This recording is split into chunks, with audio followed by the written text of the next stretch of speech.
কিন্তু সুতপা তো জানে না সে কি বর চেয়েছে। দেবী লক্ষ্মীকে স্ত্রী রূপে বর দেওয়া তো নারায়ণের পক্ষে সম্ভব না। তাতে দেবী লক্ষ্মী বর না। ভাবতে ভাবতে সুতপা পুনরায় ধ্যানমগ্ন হয়ে যায় এবং ধ্যানেতে বসে।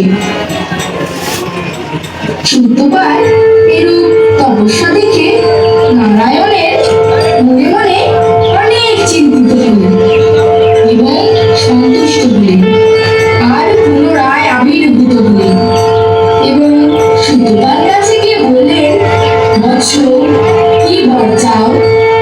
প্রভু, যদি বর দিতেই চান তাহলে দেবী লক্ষ্মীকে আমার পত্নী রূপে চাই প্রভু। তথাস্তু।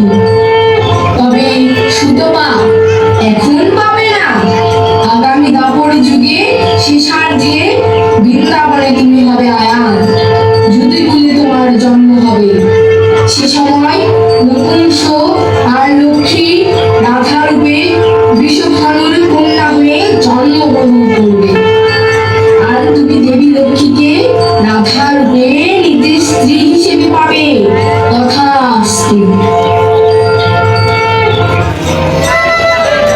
এই বলে নারায়ণ সুতপাকে আশীর্বাদ করেন এবং অন্তর্গামী হন।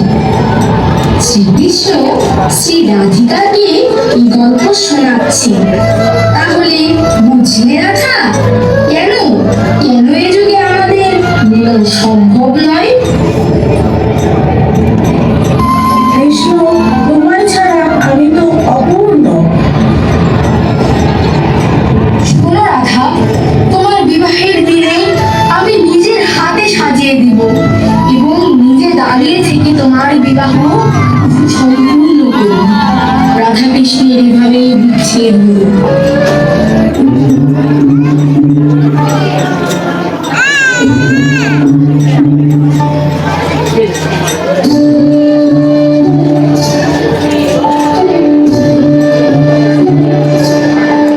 রাধা তুমি সবেতেই আছো, শুধু ভাগ্যে নেই আমার। শ্যামের বাঁশি রাতের কালে তাই হলো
শ্রীকৃষ্ণ রাধিকাকে নিজ হাতে সাজিয়ে দিচ্ছেন।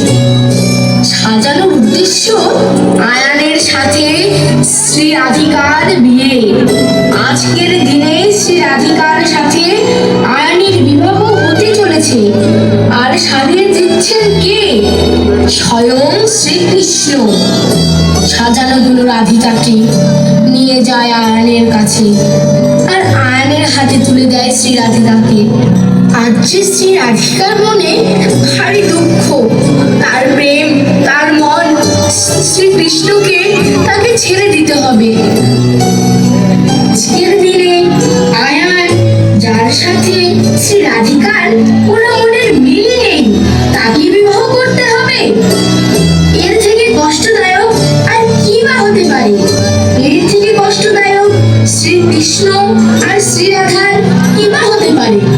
রাধিকা কোনো মতেই বিয়ের পিড়িতে বসবে না। কিন্তু তোমাকে যে বিয়ে করতেই হবে রাধা। না কৃষ্ণ, না।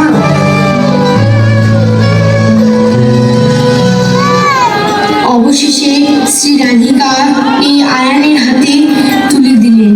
এভাবে শ্রী রাধা আর শ্রীকৃষ্ণের বিচ্ছেদ হলো এবং রাধার সাথে আয়ানের বিয়ে সুসম্পূর্ণ হয়। এভাবে দিন যায়, দিন আসে। রাধা আয়ানের সংসার ধর্ম পালন করে।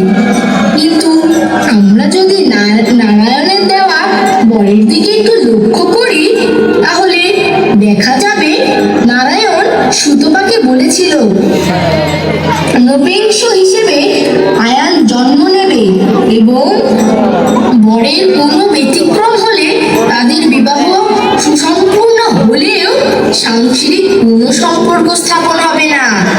রাধা তখনও শ্রীকৃষ্ণের সাথে বৃন্দাবনে দেখা করতেন।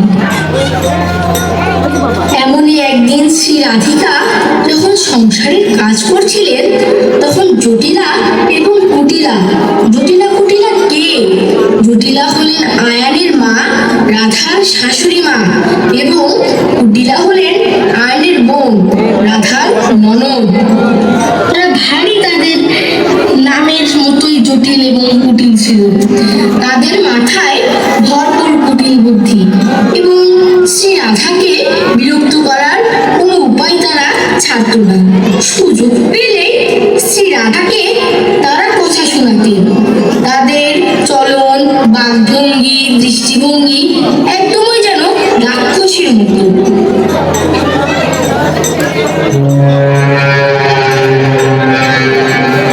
বৌমা, বৌমা, বৌমা, তুমি অনেক ভাগ্যবতী যে আমার ছেলের সাথে বিবাহ হয়েছে তোমার। বিবাহের পূর্বে যা করেছো সব ভুলে যাও, এখন সংসারে মনোযোগ দাও।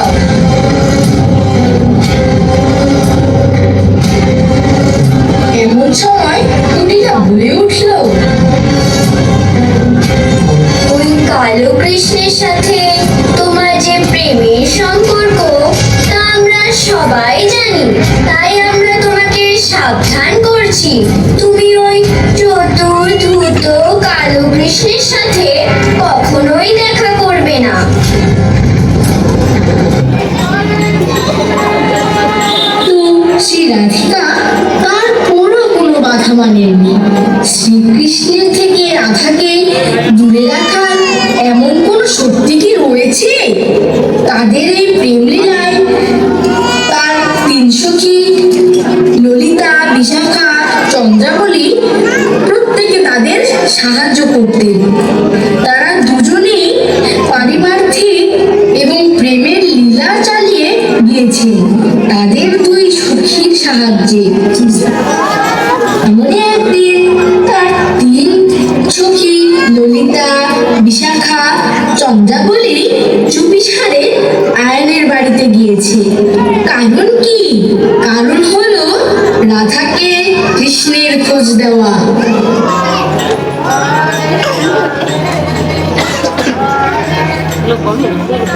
সখী রাধা, সখী রাধা, তোমার কৃষ্ণ বিরহ মনে নদীর ঘাটে বাঁশরি বাজাচ্ছে। তার এই বিরহ যন্ত্রণা খুবই কষ্টদায়ক। তুমি যাও সখী, তোমার কৃষ্ণের সাথে দেখা করো। এখন শ্রী রাধিকা ভয় বোধ পাচ্ছে। ভয় কার? তার শাশুড়ি এবং ননদের, জটিলা ও কুটিলা। কারণ জটিলা কুটিলা সব সময় শ্রী রাধিকা ও শ্রীকৃষ্ণের উপর নজর রাখতেন। তো শ্রী রাধিকা ভয়ে ভয়ে শ্রীকৃষ্ণের কাছে গেছেন, আর তারা পুনরায় প্রেম লীলায় মগ্ন। আমরা সেই প্রেম লীলাটি দর্শন করব।